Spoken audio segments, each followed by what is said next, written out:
Hello, hello, and welcome back to the channel. As most of you know, I'm Topher. And for those of you who don't know and just randomly decided to click on my video, welcome to the channel. I'm Topher. Thank you for stopping by. So we're here to do a reaction, and we're diving back into the Untamed. We're diving into episode 36. And yeah, we are just continuing this journey. We are making our way through. We're almost out of the 30s, which means that, y'all, we still have a little ways to go, but we are almost done with this series. And I don't know how I feel about that. I don't know if I'm quite ready to let these characters go, but thankfully there is still the manga this is Chinese. Is it the manga? The manhua? I don't remember which one it was, but we still have the novel, the graphic novel, and there's the animated version of this too, which recently I started getting ads for on YouTube, and I was like, what is this? I only saw like a little preview, and so when I looked it up, I'm like, oh, this is the Untamed. I'm like, okay, well, maybe I might have to check this out too, so who knows? Maybe after this, I don't know if I'll dive into the animated version first or the novel first in one of my reading videos. I still have to finish my semantic error reading, which reminds me I should probably get back to that sometime soon. Who knows? We'll see what I dive into next. You guys can let me know what you feel, but we're going to dive into this episode and see where the things go. As always, if you'd like early access to these and many other reactions, you can join us over on Patreon. You don't have to, but you're more than welcome to if you want to. Right now, as of recording this episode, I think on YouTube, we only just released like episode 32, maybe 33. We just came out of the flashback, so 33. So right now on Patreon we're like 3 or 4 episodes ahead of where it is, and by the time this comes out on YouTube, who knows how far in the future we'll be. We might be done with this series, so if you'd like early access, make sure you join us up on Patreon. But we're gonna dive in and see where this episode takes us.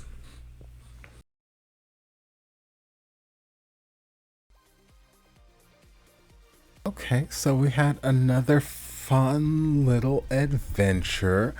We started off with the aftermath of Zhan's drinking escapades. The one glass was enough to get him hurt, and there were some times throughout there I couldn't tell if he was just drunk, if he was like not necessarily possessed, but the fact that he was walking so like capably, because like Wuxia had to drag his ass into that hotel, that tavern, and throw his ass in the bed and cover him over and whatnot. So it's like it seemed as though he was not capable of walking himself. So the fact that he was so capable at that point, but still had this sort of like glazed over look in his eyes, like I couldn't tell if he was drunk or if he was like being possessed by something or if he was sleepwalking or what. I was not entirely certain, but he was a hoot and a half. And if there's one thing drunk in this is good for in these kind of series, it's getting down to the truth, getting down to the honest truth that those characters are not wanting to say out loud when they're sober and in control of their faculties. And that's kind of what was happening there after the whole fight with whoever the swordsman is. So we introduced some new, potentially old character who's after their little magic baggie, and yeah, don't know too much about this person other than they're after that, and they're masking their sword and their face because probably their sword might be easily recognized, so it might be someone who is well known in the cultivation world, and why he's trying to steal this item, who knows, various reasons. But yeah, Zhan and Wuxia, they just had really nice conversation again, which I love, these good conversation led episodes. And you could, for people who call this and some of the other Chinese series I've watched just bromances because they don't have any overt physical affection, they don't kiss or hug or do sexy time shenanigans and whatnot, so it's automatically bromance. I'm like, nonsense. Like, just look at them for 30 seconds and you will see the amount of love in their eyes. Like, it is all, I won't even say it's subtext, it is just in the text. Like, the love is there. They're just not out here saying it with body body motions and, you know, all that. They're not doing all this hot and heavy breathing and rubbing and whatnot, but the love is there. The chemistry is there. The affection is there. These two men love each other. So Wuxian, you know, finding out why he's questioning Lan Zhan. He's like, so have you ever drinking the Emperor's Smile? No. Have you ever broken any rules? Yes. I forget what the third question was, but basically it was in reference to Wuxian, and he's like, Wuxian made the connection. He's like, oh, so that's why you were looking for me for 3 years. He's like, yeah, I felt guilty about your death or something along those lines. Those weren't the exact wording, but Lan Zhan's been carrying around this burden, this guilt for 16 years at this point, and you could see Wuxian just starting to tear up. He was welling up with tears because it's like, this man, A, cares about me, loves me, B, has been blaming himself all these years for my death, my demise, what happened to me. And it's like, no, it's not your fault, baby. Oh, he said, I have regrets because I didn't stand beside you at, you know, the Nevernight. And it's like, I'm sitting here like, baby, I feel like you were out here fighting for him. You were fighting for him harder than almost anyone has fought for him in his entire life on that mountaintop. Okay, baby, I would not say that you weren't standing beside him in the least, okay? But yeah, you could see how much that meant to Wuxian, and you could see how kind of uncomfortable it was making Lan Zhan, even though he was drunk and he didn't have his filter on. You could still kind of see that he was like, oh, I shouldn't be telling you this. I don't want to tell you this. It's good acting. But then Lan Zhan's habit set in. A certain hour hits and he's like, oh, it's time to sleep. It's like, Lord, creature of habit. Doesn't matter where, when. Once that time hits, he is out like a light.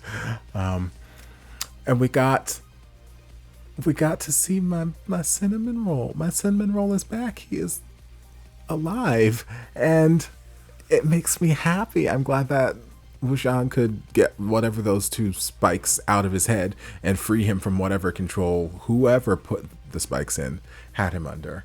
And I would have loved to have resolved the whole issue with him and his chains, because that's what we were going to do. Wuxian's like, okay, I will borrow Lan Zhan's sword and I will cut these chains off.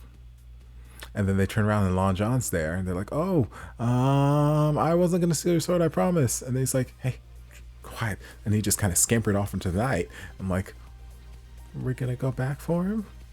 Is he just sitting in the corner somewhere waiting for you to come and cut his chains off? Like, we gonna go back for my baby? But he is alive and he is himself. At least, you know, his personality is the dominant one right now. So that makes me happy. So the fact that, I guess the Jin clan leader at the time lied about killing him meant that they wanted him for something, some sort of experiments, which makes what we learned towards the end of the last episode even more interesting. The fact that, I can't remember the character's name now, I don't say it nearly enough, so it just doesn't stick to memory, but the one that I was asking about, the crazy one, who apparently killed off our other little gay couple in this series, pissing me off, but that we met at the haunted house however many episodes back.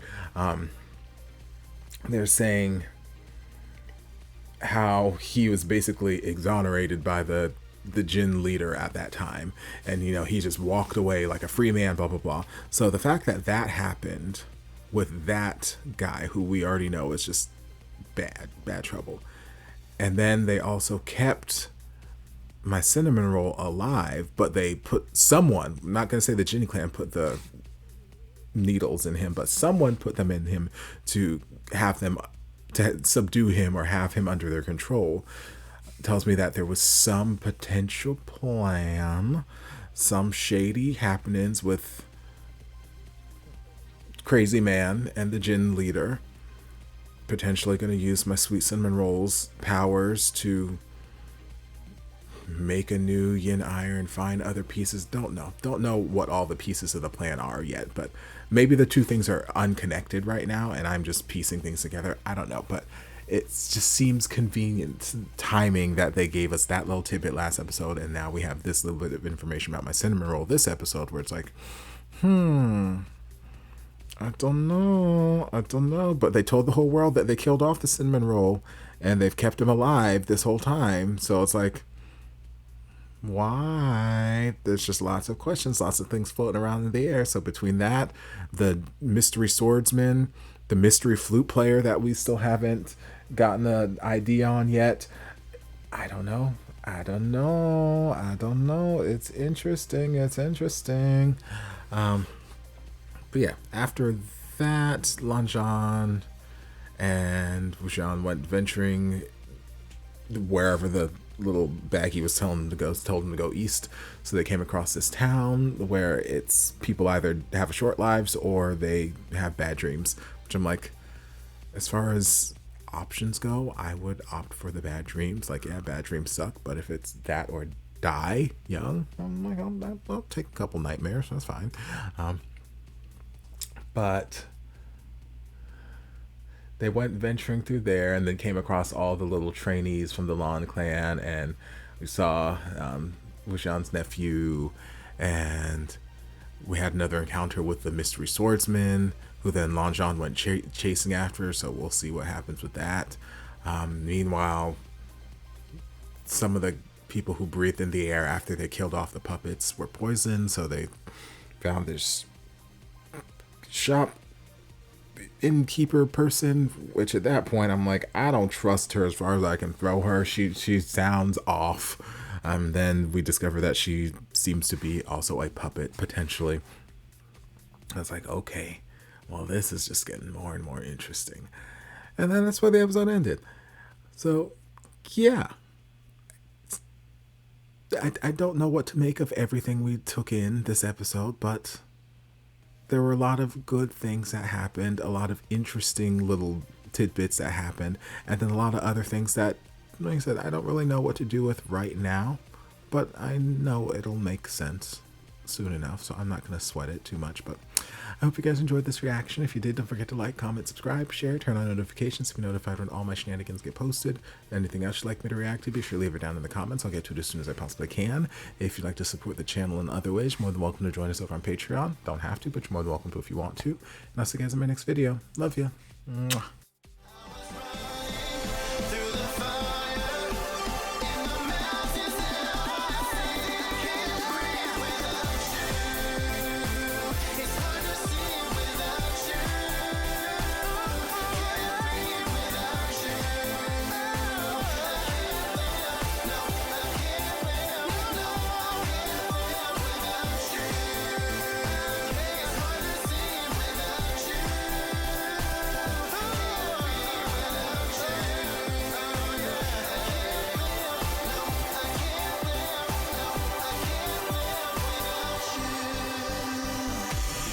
Now we're together, there's nothing